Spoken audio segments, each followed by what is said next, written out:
You know what Batman and Superman both have in common besides a mother named Martha? They both have been portrayed by an insane amount of actors over the years. Today's list is in line with that idea and discusses all the best instances of multiple actors playing iconic roles. Who did it best? Let's get into it right now. James Bond is literally the very definition of iconic character played by multiple actors. In fact, it's perhaps become even more of a fun conversation to discuss who's gonna play James Bond next. Who's been your favorite Bond? Connery, Lazenby, Moore, Dalton, Brosnan, or Craig? I'll admit, I know Connery is probably the correct choice here, but I have a soft spot for Brosnan's portrayal of the super spy. The Peter Parker character has been through an interesting trajectory over the last 20 years. We've seen the awkward, sometimes emo, but mostly genuine Tobey Maguire version in Sam Raimi's Spider-Man franchise. Then the character was rebooted and we got the cool, skater, mumbly version of Peter Parker with Andrew Garfield's 2 Spider-Man movies. And now we have the human puppy Tom Holland in the role. All 3 actors bring something different to the Peter Parker character. And what's interesting about this is that we're on the cusp of seeing all 3 of these versions interact with one another thanks to the MCU multiverse. Sherlock Holmes is the most famous fictional detective of all time. He sees things and makes connections no one else can, but that brilliant, eccentric brain kind of puts him in his own little world, with only his trusty friend John Watson able to keep him grounded and sane. That's the dynamic for the 2 most popular iterations of Sherlock in recent years, with both Robert Downey Jr. and Benedict Cumberbatch, those 2 putting on their best sleuthing caps. But let's not forget that resident buff guy Henry Cavill, as well as Magneto himself, Ian McKellen, have both played the detective in recent years. I picked Batman to really highlight on this list and not Superman because I wanted to mention all the different ways actors have played Batman over the years. With Superman, sure, there are tiny differences, but the character has remained the same. Batman started off as a goofy, campy character with Adam West, then evolved on the big screen as a truly dark and brooding gothic creature of the night with Michael Keaton's Batman, before turning to the campier side again with Val Kilmer and George Clooney. Then Christian Bale took things to a grounded level and made Batman less of a comic book character and more of a rogue vigilante, followed by Ben Affleck highlighting the scarred trauma and grittiness that comes from a Zack Snyder film. But then again, my personal favorites are probably 2 voice actors. Kevin Conroy just sounds like Batman normally, while Will Arnett's overly exaggerated Batman in the Lego movies I think actually do a great job of highlighting the character's inner issues. Robin Hood is one of those timeless characters who they'll never, ever stop making movies about, for better or worse. Most recently, Taron Egerton donned the hood for a more action-oriented Robin Hood movie, but over the years, the mantle has been taken up by Kevin Costner, Sean Connery, Russell Crowe, and Errol Flynn, among others. Anthony Hopkins might get all the praise for his Hannibal Lecter portrayal, but he actually wasn't even the first. Manhunter, released in 1986, featured Brian Cox as the cannibalistic gentleman who assists FBI profiler Will Graham in catching a killer. Of course, that was overshadowed by Hopkins' iconic performance just a few years later in The Silence of the Lambs. And even though Hopkins is great, I would argue that the Hannibal that came after him, Mads Mikkelsen, in the NBC television show, is just as good, if not better, than Hopkins. Hopkins added a lot of exaggeration to his performance, while Mikkelsen kept things subtle.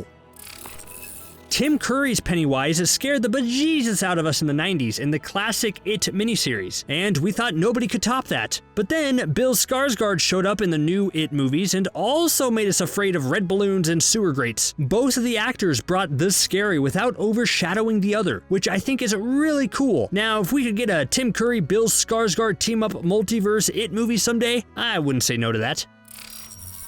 You would think on the surface there wouldn't be a lot of different ways to play the Joker character. I mean, on paper, he's a crazy clown and Batman's mortal enemy. How much depth can there actually be? Well, clearly whoever thinks that has been doused with too much Joker gas, because that's the funniest joke I've ever heard. Just look at every actor who played the Joker, dating all the way back to the 60s with a goofy Cesar Romero battling Adam West's Batman. We've seen such heavy-hitting actors like Jack Nicholson, Heath Ledger, Jared Leto, and Joaquin Phoenix all tackle the dark, chaotic, and subtly hilarious supervillain, all with a different take on what it means to be the Joker. And sure, I think 3 of those people gave amazing performances, while Jared Leto's Joker is probably the weakest of the bunch, but I still at least respect the attempt to switch things up and make his DCEU Joker different from the iconic Heath Ledger Joker. Also, if we were giving trophies out for Best Joker Voice, that would obviously go to Mark Hamill, right? Although maybe not as well known of an action character as James Bond, Ethan Hunt, Jason Bourne, etc., the character of Jack Ryan has been around for a long time and has been played by a surprising number of actors. Alec Baldwin, Harrison Ford, Ben Affleck, Chris Pine, and now John Krasinski all have stepped up to play Jack Ryan, all in different ways. Where's our Jack Ryan multiverse, huh? Come with me if you want to find out how many people have played Sarah Connor. I think the original line sounds better. Anyways, Sarah Connor is one of the most beloved female action heroes of all time. We saw her go from scared deer in the headlights in the OG Terminator to butt-kicking mercenary in the sequel. Over the years, we've seen a few new actresses try to capture some of that Linda Hamilton magic with varying degrees of success, and both of them were from Game of Thrones. Daenerys, Mother of Dragons Targaryen herself played Sarah Connor in the lackluster Terminator Genesis film, while Queen Cersei played Connor in the TV cult hit Terminator: The Sarah Connor Chronicles. How cool. Conan the Barbarian is an iconic character in cinema, brought to life at the start of Arnold Schwarzenegger's 80s career. He was everything you expected him to be, a beefy, muscular warrior who ate nails for breakfast without any milk. It was an early defining role for the bodybuilder turned action hero and probably helped pave the way for his future success. So when it came to reboot the movie and cast a new actor as Arnold's replacement, it was probably a no-brainer to cast Jason Momoa. Unfortunately, this was probably too early in Momoa's career, and the movie flopped. I mean, it's weird to say knowing what Momoa looks like now, but his Conan looks a little scrawny, doesn't he? I mean, yeah, he's muscular, but not compared to Arnold or even today's Jason Momoa. Lisbeth Salander is one of the most interesting characters on this list. An excellent hacker and all-around force to be reckoned with, she's the type of challenging role a lot of actors would dream of playing. So far, we've seen her 3 times on the big screen, with Noomi Rapace playing her in the Swedish film trilogy, Rooney Mara in the American version directed by David Fincher, and most recently, the Crown actress Claire Foy got herself a dragon tattoo to play Lisbeth in The Girl in the Spider's Web. Jane Austen novels will be adapted over and over again for the big screen long after the Earth has turned into an apocalyptic wasteland. Like, I'm pretty sure in the year 4087, when sentient cell phone monsters rule over humanity, you can still check out the latest Jane Austen novel turned movie that weekend. One of her most popular books is Emma, which has already seen multiple adaptations over the years, including one you may not know about. We all love 1995's Clueless, right? But did you know that was actually a loose adaptation of the Emma novel? Other big actresses to take up the role include Gwyneth Paltrow in 1996's Emma, Kate Beckinsale in 1996's Emma, but that one was a TV movie, and now, most recently, we saw a 2020 adaptation starring Anya Taylor-Joy, so clearly there's still popularity for this character. Although probably not as famous as Sherlock Holmes, there's another master detective from an extremely popular series of books that has been adapted over and over again. It's Hercule Poirot, the hero of a lot of classic Agatha Christie whodunits.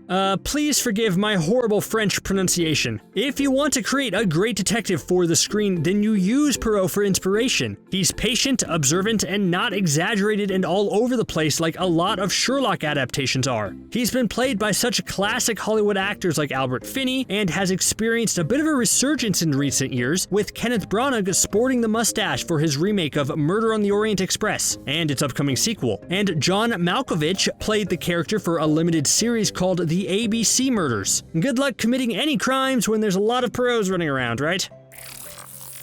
Eddie Murphy as Dr. Dolittle was a 90s family staple, but the character has actually been around much longer than that. Dr. Dolittle was first seen in a series of children's books back starting in 1920. Then there was a 1967 movie starring Rex Harrison as the titular doctor, and then of course the Eddie Murphy one in the 90s. It looked like the character wasn't going to be seen again, but then Robert Downey Jr. took over the role in 2020's Dolittle. And if the hope was that RDJ could help kickstart a new franchise, well, we all know how that turned out. I think it's clear superheroes are the easiest to recast overall. I think we almost love superhero recasting news more than actual superhero movies. I'm taking bets right now. Child sensation Jacob Tremblay will play Superman in the year 2042.